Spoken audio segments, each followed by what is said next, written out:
أعوذ بالله من الشيطان الرجيم بسم الله الرحمن الرحيم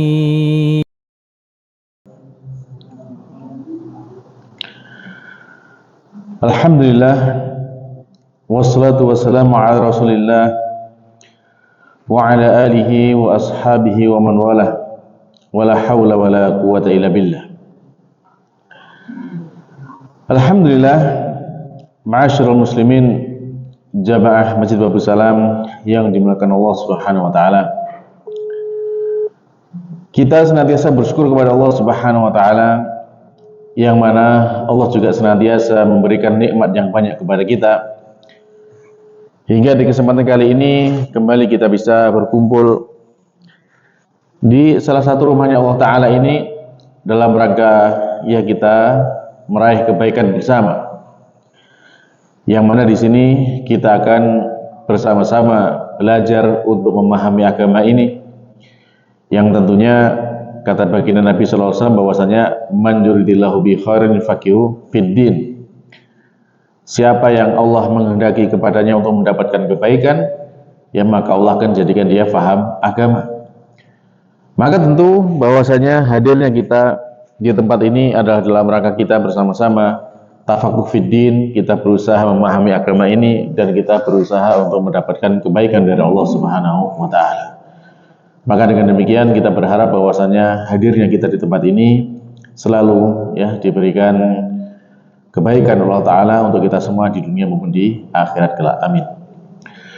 Baiklah para jamaah sekalian yang dimuliakan Allah Ta'ala, di kesempatan kali ini insya Allah kita akan lanjut kepada pembahasan dari apa yang sudah kita baca sebelumnya dari tafsir juz amma. Dan di malam hari ini kita akan sampai kepada surat Al-Humazah. Baik. Yang benar namanya ini apa? Surat Al-Humazah atau surat Al-Humazah?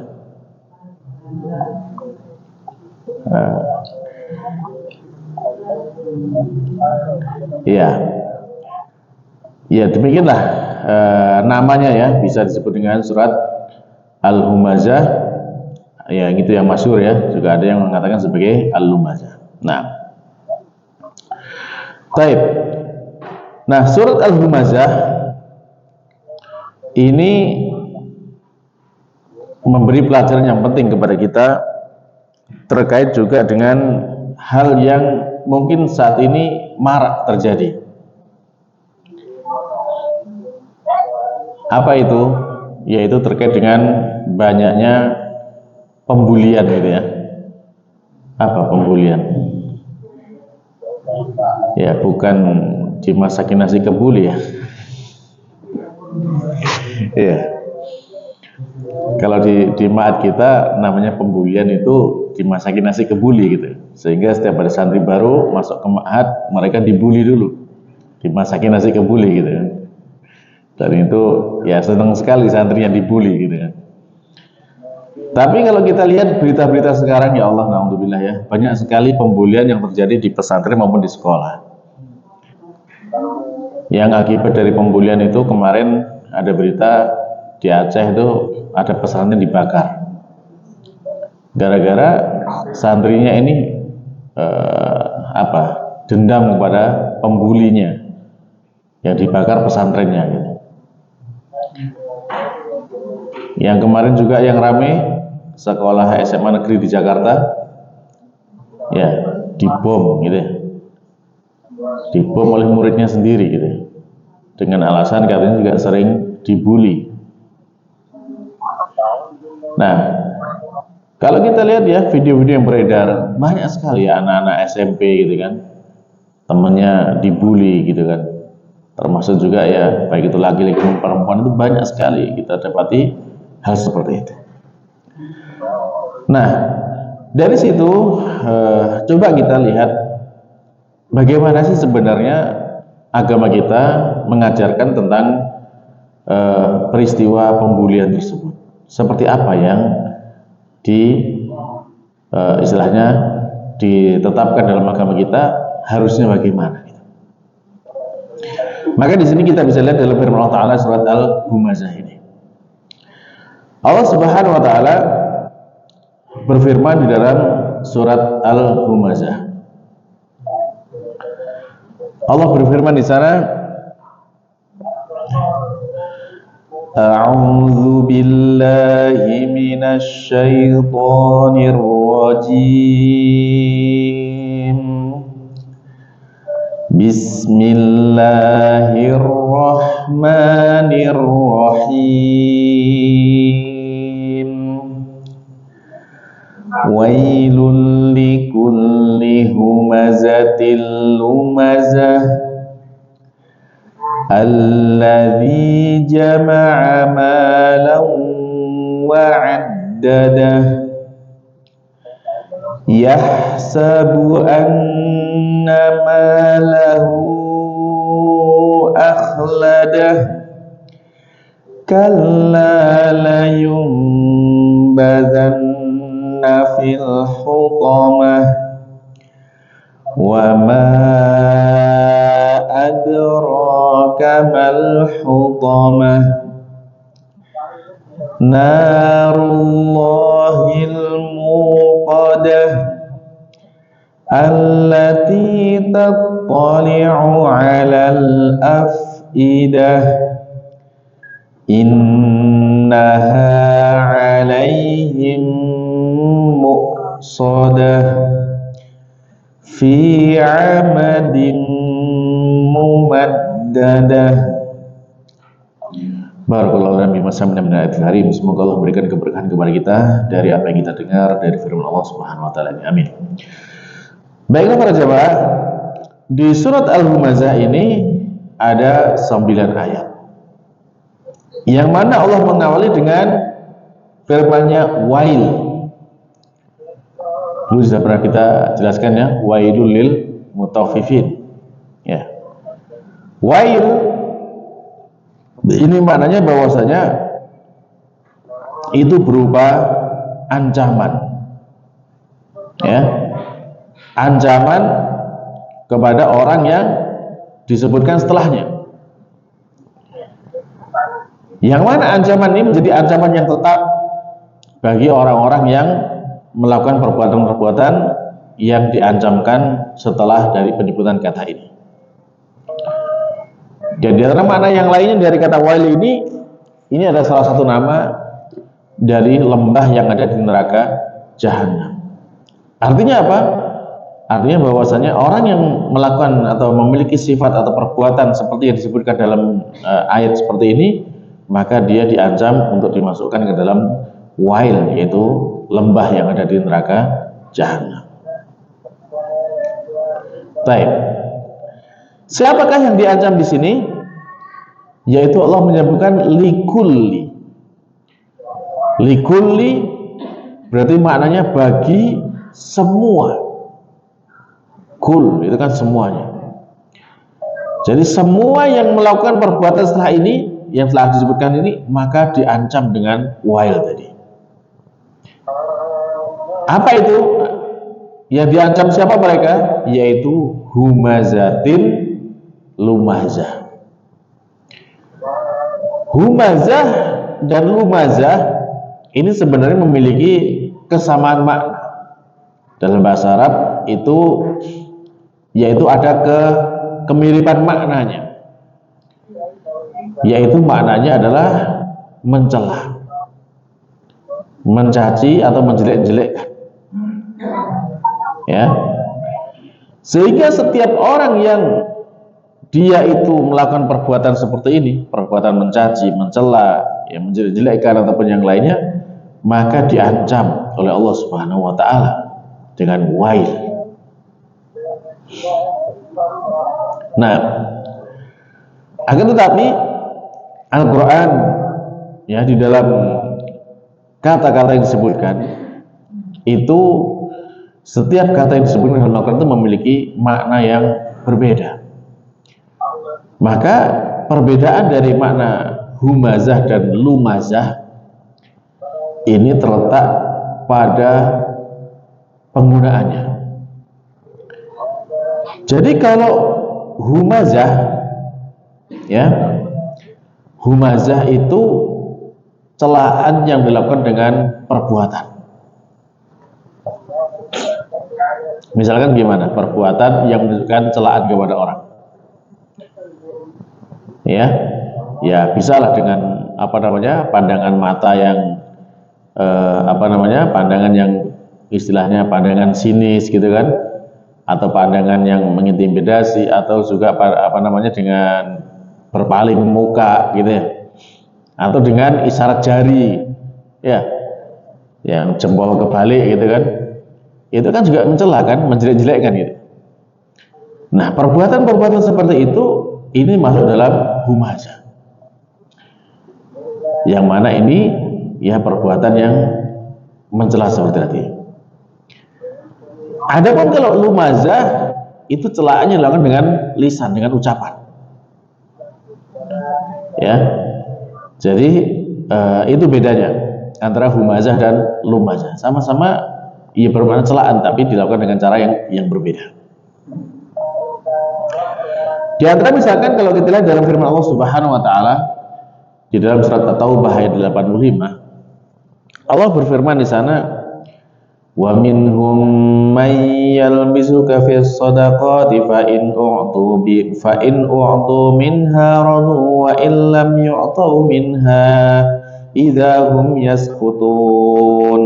Ya. Di dalam ayat itu Allah berfirman bahwasanya di antara mereka, ya tentunya ya orang-orang yang kurang imannya gitu, mereka itu senantiasa mencela dalam pembagian harta zakat. Kalau mereka diberi, mereka ridho gitu kan. Kalau nggak diberi, ya mereka marah-marah gitu. Nah, ini ya di sini dengan lames tadi celaan dengan lisan. Ya. Maka para ulama menjelaskan bahwasanya ketika al-hamz itu dilakukan dengan perbuatan, ya misalkan ya seperti merendahkan, menghina, ataupun ya apa ya istilahnya, pokoknya semua perbuatan yang dilakukan, apakah itu dengan berpalingnya muka, dengan muka masam, ataupun dengan yang lainnya, atau dengan isyarat-isyarat yang menunjukkan bahwasanya itu ya misalkan memberi isyarat untuk dikucilkan, misalkan seperti itu kan termasuk celaan juga kan gitu. Nah, maka semua perbuatan itu termasuk diancam Allah Subhanahu wa taala dengan tadi ya, yaitu dengan wail tadi. Apalagi kalau dengan lisan jelas ya, dengan lisan maka itu juga diancam Allah Subhanahu wa taala bahwasanya mereka juga terancam dengan wail ini. Nah, coba perhatikan di sini para jamaah. Ini yang diancam di sini ini adalah mereka yang istilahnya mencela, menjelek-jelekkan, itu masih dalam taraf lisan ataupun perbuatannya sendiri, kan gitu kan? Itu sudah diancam. Nah, yang seperti ini juga termasuk bagian dari pembulian kan gitu ya. Sementara kalau kita lihat pembulian itu lebih parah daripada ini. Bahkan ada yang sampai main fisik ya, yang dipukulin, ditendang-tendang, sampai disiksa, disakitin seperti itu. Ya, saya pernah ya sepekan yang lalu mungkin kan gitu kan. Saya kaget ketika mendapati ada santri itu kok dia takut air. Ya, nah santri takut air gitu kan. Kenapa gitu kan? Ketika saya tanya dia traumanya waktu kecilnya itu dia sama temennya itu dibully gitu kan, dicemplungkan ke kolam renang, nggak boleh muncul, kepala ditelepin terus gitu kan. Akhirnya dia ya kesakitan dan kemudian trauma dengan air. Nah seperti ini kan ya ini sudah sampai kepada fisik kan gitu, pembulian seperti itu. Nah, maka tentu bahwasanya pembulian yang sampai kepada taraf fisik itu lebih parah lagi tentunya, karena di sana ada unsur menzalim, ada unsur menyakiti. Ya. Sementara orang Islam kata Nabi SAW adalah muslim min lisanihi wa yadi. Orang Islam itu ya orang muslim lainnya itu selamat dari lisan dan dari tangannya. maka itu ya pembulian yang terjadi tentunya lebih berat daripada sekedar hanya cacian ataupun celaan saja. Mencaci ataupun mencela dengan perbuatan dengan lisan itu sudah diancam dengan neraka, apalagi sampai kemudian ada ya menyakiti secara fisik, yaitu jauh lebih berat lagi ancamannya. Maka disinilah penting sekali para jemaah bahwasanya kalau kita memahami yang seperti ini, tentu ya kita ya tidak inginlah ya untuk terjerumus kepada perbuatan membuli itu, ya melakukan bullying kepada teman atau kepada yang lainnya, kan hukumannya berat. Nanti bisa kita lihat bagaimana hukuman yang disediakan Allah Subhanahu wa taala dalam surat ini. Baik. Nah, yang diancam selain al-humazah dan lumazah, siapa lagi yang dalam surat ini? Yaitu alladzi jama'a malau wa addada. Dan juga orang-orang yang dia itu mengumpulkan hartanya dan ngitung-ngitung harta itu. Nah, maksudnya gimana? Jadi di sini dia itu hobinya itu ngumpulin harta. Pokoknya hartanya itu kurang aja, cari terus. Udah seperti itu. Kalau kata orang Jawa itu apa? Petungan banget. Kalau orang Indonesia apa? Perhitungan banget gitu ya, perhitungan banget. Sehingga harta yang dikumpulkan itu susah keluarnya. Keluar untuk sedekah, untuk bantu tetangga itu susah banget. Bahkan alhamdulillah sampai yang wajib itu zakat aja nggak mau bayar gitu kan. Nah, kalau seperti itu ya maka termasuk dalam ini wa'addada. Jadi sudah mengumpulkan harta cuma dihitung-hitung aja, nggak mau mengeluarkan apa yang seharusnya dikeluarkan dari harta itu. Maka jadinya ya orang ini termasuk kelompok orang yang bakhil gitu ya, pelit gitu. Bahkan juga sampai kepada perbuatan kikir gitu, syuh nantinya. Nah, wa'addada itu dijelaskan bahwasanya di antara maknanya adalah at-ta'did, yakni dihitung aja gitu kan, saking senengnya punya harta. Sehingga sampai diibaratkan itu misalkan di pagi hari itu kan uangnya itu dihitung. Misalkan berapa gitu kan. Uangnya dihitung 10 juta misalkan. Disimpan di dalam berangkas, nggak diapa-apain, sorenya dihitung lagi gitu kan, ya takutnya berkurang gitu kan, harapannya nambah gitu. Nah, ada orang yang seperti itu ada gitu kan, dihitung aja gitu senangannya gitu. Nah, ini salah satu di antara makna wa'addadah ini. Ini ada yang mau sholat ya, mungkin barangkali bisa di pojok depan sini atau gimana, atau di belakang ya. Yang sholat bisa di sini, sebelah sini, maju aja, masuk aja di sebelah depan sini, monggo di sebelah depan sini.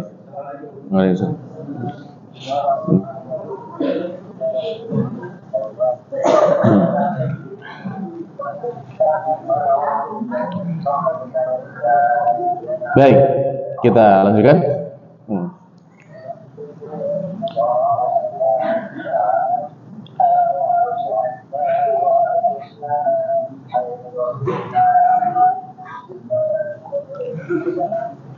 Langsung bisa maju aja Pak, kan di depan biar cukup.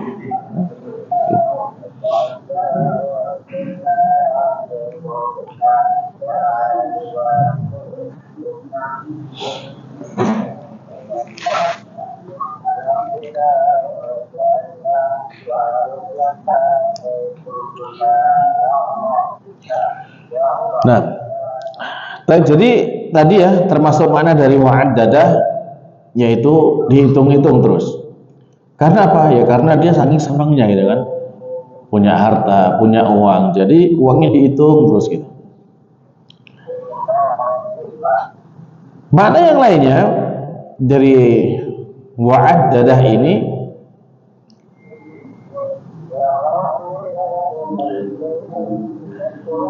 dia senantiasa menghitung dengan harapan ya apa ini? Supaya khawatir uangnya itu berkurang. Dihitung kurang nggak ya gitu kan. Kalau misalkan nggak berkurang baru dia tenang. Kalau nggak itu dihitung lagi masih gelisah gitu kan. Takutnya kurang uangnya gitu. Ya. Nah, maka yang seperti ini termasuk perbuatan yang tercela. Termasuk di antara makna wa'dadah juga bahwasanya dia itu mengumpulkan uangnya sampai akhir tahun, kemudian dipersiapkan untuk tahun berikutnya. Nah, sebenarnya kalau seperti ini ada dua sisi ya. Di satu sisi bahwasanya itu tidak masalah ketika memang yang menjadi keharusan harta itu sudah dikeluarkan, apakah zakatnya atau yang lain itu sudah dikeluarkan, tidak masalah gitu ya. Tapi ketika kemudian sampai menghilangkan kewajiban dari harta itu, maka itulah yang tercela. Dia hanya mengumpulkan alasannya untuk persiapan atau ya persiapan nanti tahun depan ataupun yang lainnya. Nah, akhirnya dia sampai lupa kepada kewajiban harta, maka itu yang tercela. Baik. Nah, perbuatan orang-orang yang suka ngitung-ngitung tadi, alladzi jama'a malahu 'addadah, yang mengumpulkan harta dan dihitung-hitung terus itu, maka ini Allah sebutkan kenapa mereka seperti itu, yaitu yahsabu anna malahu akhlada. Dia mengira bahwasanya harta itu akan senantiasa kekal. Ya. Akan menjadikannya kekal. Benar nggak para jamaah? Ketika orang punya harta banyak, kemudian dia menjadi kekal kehidupannya. Tidak mungkin kan? Semua orang pasti akan mati kan gitu ya. Ya.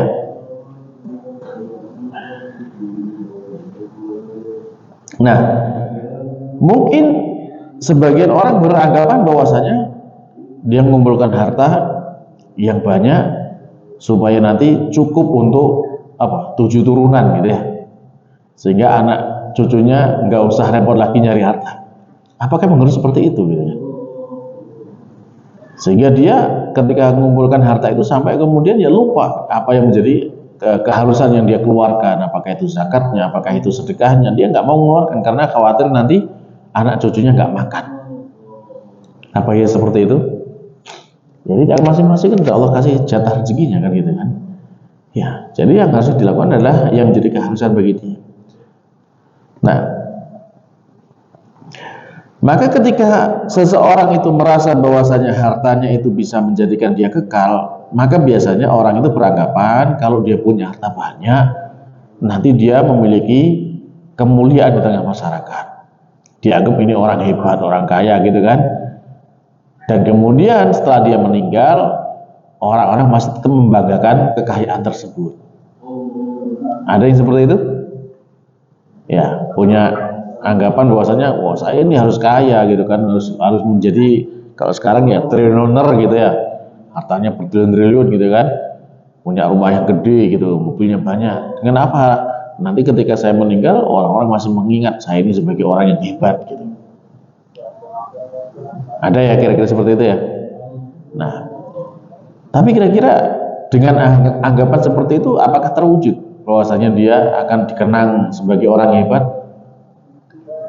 Ya kalau dia tidak mau mengeluarkan hak hartanya, justru yang dikenang sebagai orang yang bejat gitu ya, bukan yang hebat tapi yang bejat. Contohnya misalnya siapa yang kita kenal?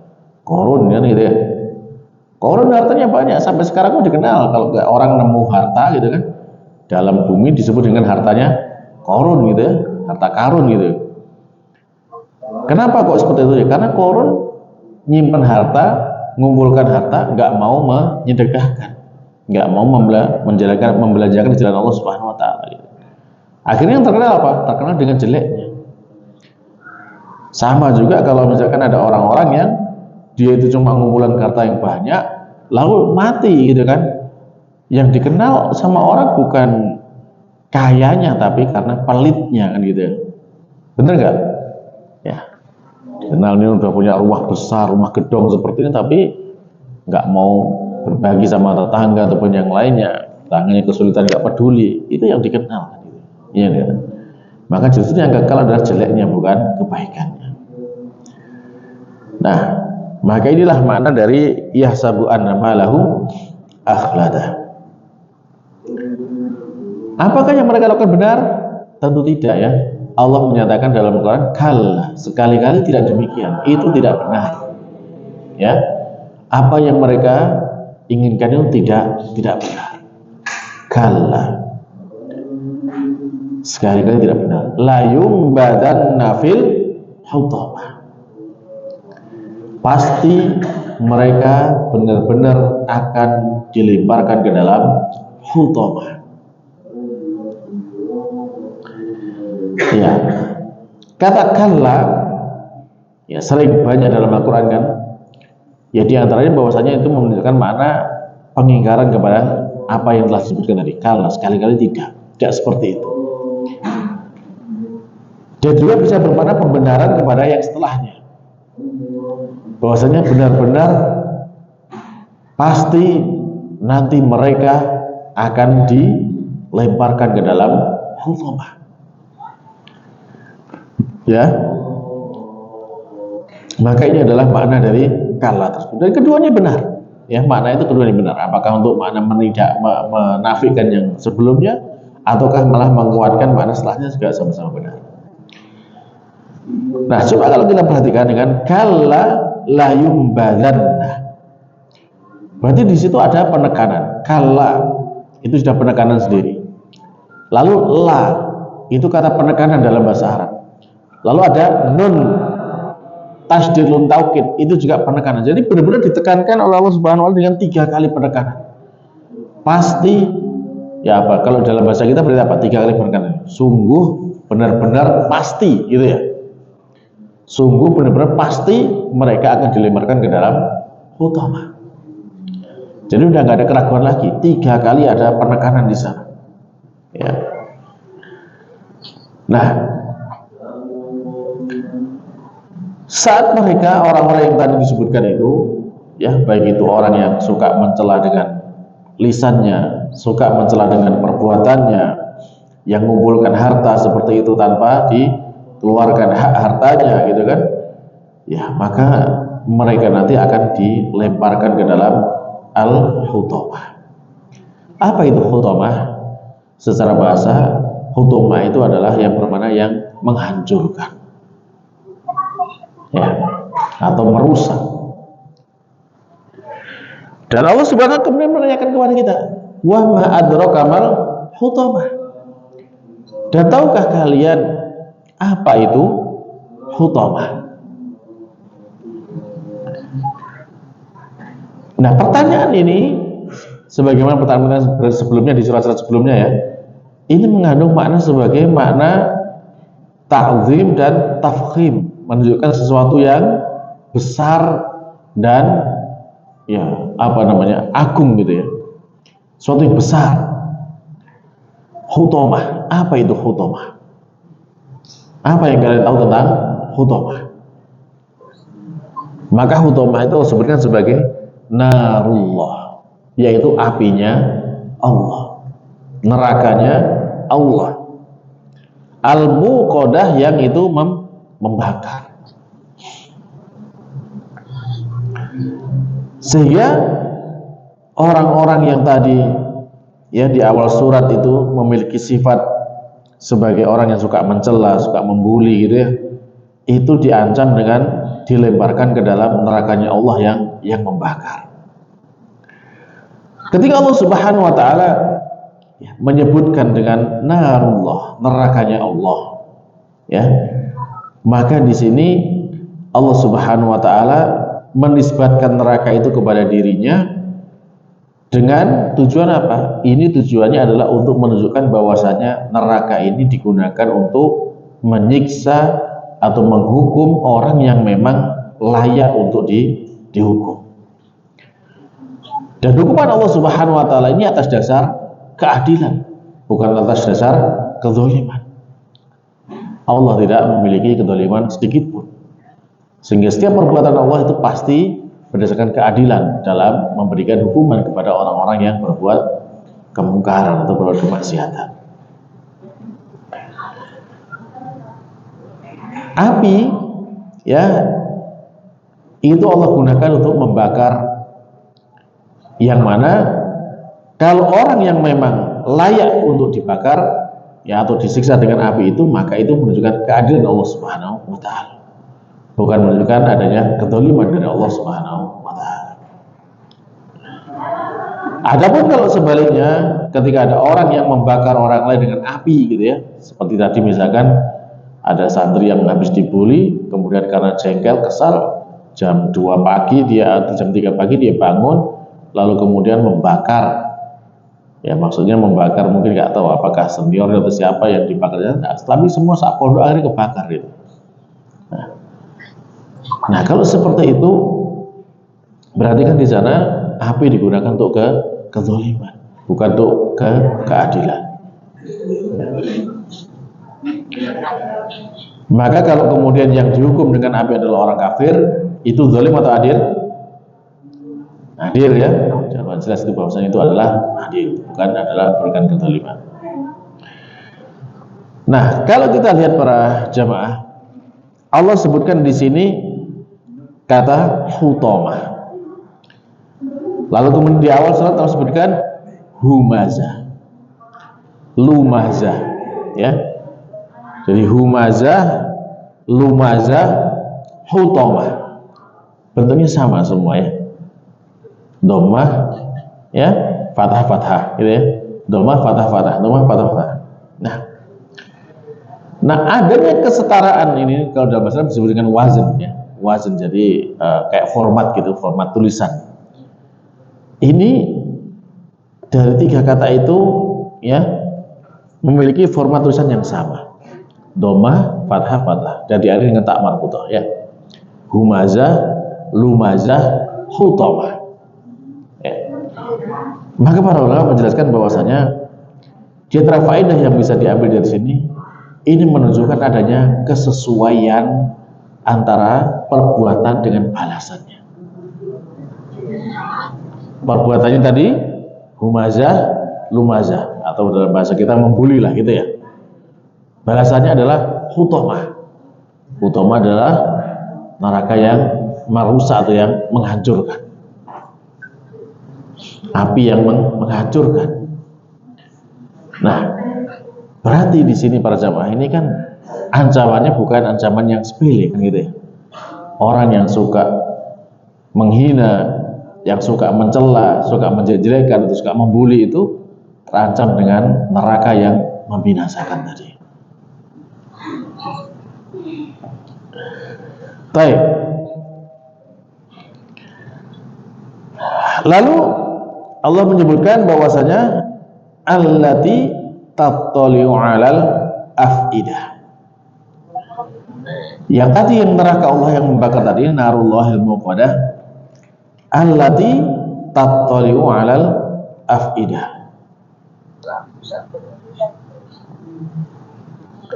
Ya. Jadi kalau muqadah itu ya menyala-nyala gitu ya. Api yang menyala-nyala. Lalu di sana allati tattali'u 'alal afidah, yang mana panasnya itu sampai kepada hati. Dan kita tahu semuanya bahwasanya hati itu tempatnya ada di dalam dada. Berarti menunjukkan apa? Saking panasnya ya, naudzubillah, itu panasnya itu tidak hanya dirasakan kulit, tapi juga dirasakan oleh anggota tubuh yang ada di dalam. Itu pun juga merasakan panasnya neraka ini.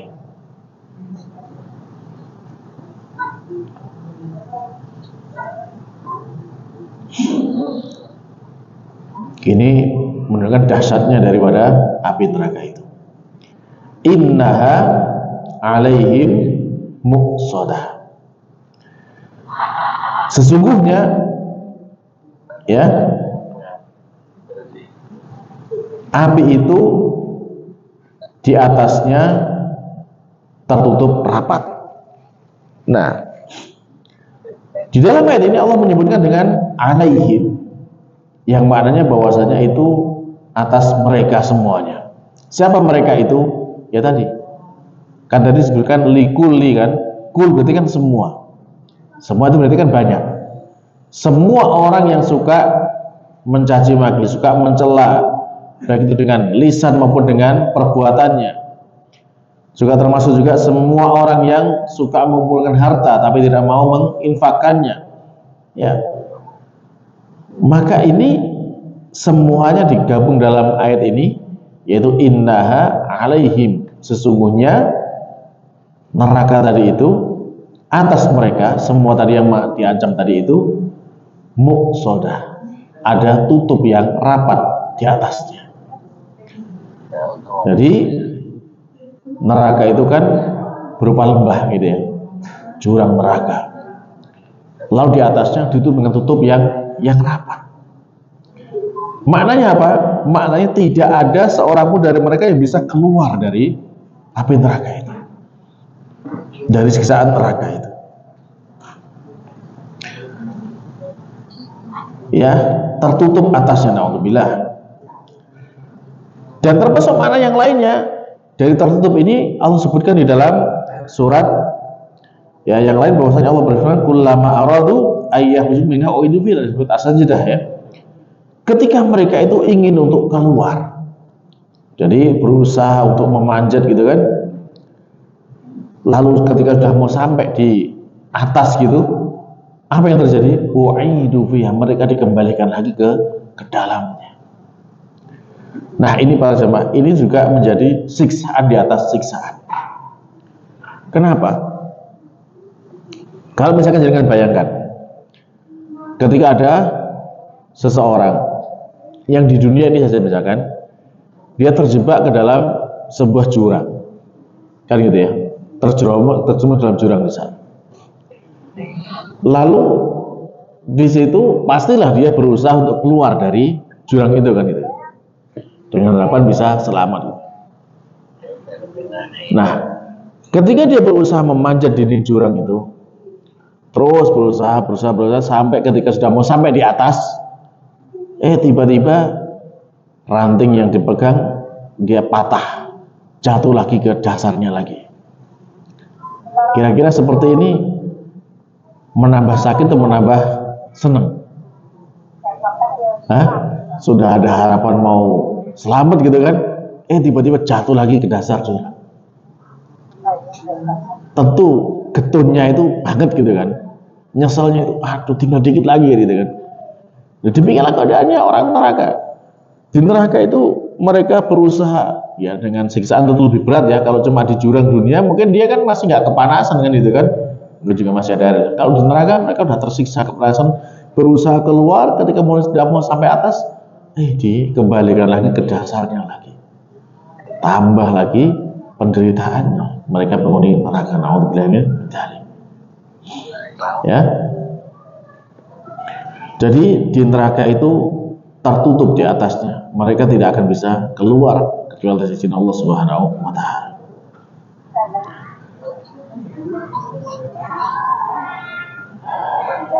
Lalu kemudian Allah Subhanahu wa Ta'ala menutup surat Al-Humazah ini dengan firman-Nya fi amadin mumaddadah, ya, yaitu diikat pada tiang-tiang yang panjang. Artinya apa? Artinya para penghuni neraka itu yang mereka benar-benar mengalami kesulitan yang luar biasa, ya, sudah disiksa dengan panasnya api yang sangat menyakitkan sampai menyentuh kepada hati-hati mereka gitu kan. Lalu ketika mereka berusaha untuk keluar, ya, untuk menuju kepada pintu keluarnya, ternyata di sana tertutup. Dan saat mereka akan berusaha keluar, ternyata mereka dikembalikan lagi ke bawah. Ya, yang mana di antara makna daripada ayat ini bahwasanya pintu tadi itu diberi palang yang kuat, ya, yang kunci-kunci. Kalau biasanya pintu itu kalau ada kuncinya, palang yang panjang gitu kan, kuat, itu susah didobrak gitu kan. Kalau cuma kunci yang di tengah itu kan gampang didobrak gitu. Kalau ini sudah ada palang-palangnya gitu, itu susah didobrak. Inilah keadaannya mereka ahli neraka, naudzubillah min dzalik, ya, bahwasanya benar-benar mereka itu merasakan siksa yang dahsyatnya luar biasa di neraka. Ini tadi sebabnya karena dosa apa para jemaah? Surat Al-Humazah ini ya, dosa mencela, mencaci maki, menghina, ya, membuli. Dosa itu ancamannya dengan neraka seperti itu. Ya. Nah, baiklah para jemaah sekalian, ya Allah Subhanahu wa taala. Nah, ketika kita sudah membaca surat seperti ini dari Allah Subhanahu wa taala, ya, Allah mengirimkan surat kepada kita berupa surat Al-Humazah. Maka tujuannya bukan sekedar kita baca, ya, bukan sekedar kita hafal, bukan sekedar kita pahami aja, tidak. Tapi apa? Yaitu bagaimana kemudian kita mempraktekkan apa dari isi surat ini. Di antaranya apa? Di antaranya adalah kalau Allah sudah mengancam, ya, dengan orang-orang yang melakukan perbuatan tadi, ya jangan kemudian kita melakukan perbuatan itu. Apa tadi yang diancam? Orang yang mencela baik dengan perbuatan ataupun dengan lisannya, dan juga orang-orang yang mengumpulkan harta tidak mau mengeluarkan harta di jalan yang benar. Kan gitu. Mereka diancam dengan ancaman berupa neraka yang begitu dahsyat siksaannya. Yang mendapati seperti ini, ya janganlah kemudian kita ikut-ikutan seperti mereka. Dalam aktivitas kita sehari-hari, kita jaga lisan kita. Jangan sampai kemudian keluar kata-kata yang menyakitkan bagi orang lain, keluar kata-kata yang mencela atau menjelek-jelekan orang lain. Demikian juga perbuatan kita, jangan sampai kemudian perbuatan ini mengandung perbuatan yang, ya tadi, menyudutkan orang lain, menjelekkan orang lain, menghina orang lain. Jangan sampai itu terjadi. Dan kalau Allah berikan kepada kita berupa nikmat, berupa harta seperti itu, ya, maka jangan sampai kemudian kita hanya sekedar ngitung-ngitung saja, tapi kita belanjakan di jalan Allah Subhanahu wa taala, sehingga harta itu menjadi penyelamat, bukan harta yang menjadi sebab siksaan nanti di akhirat. Baiklah para jemaah sekalian yang dimuliakan Allah Subhanahu wa taala, maka dengan demikian kita selesai dari surat Al-Humazah ini.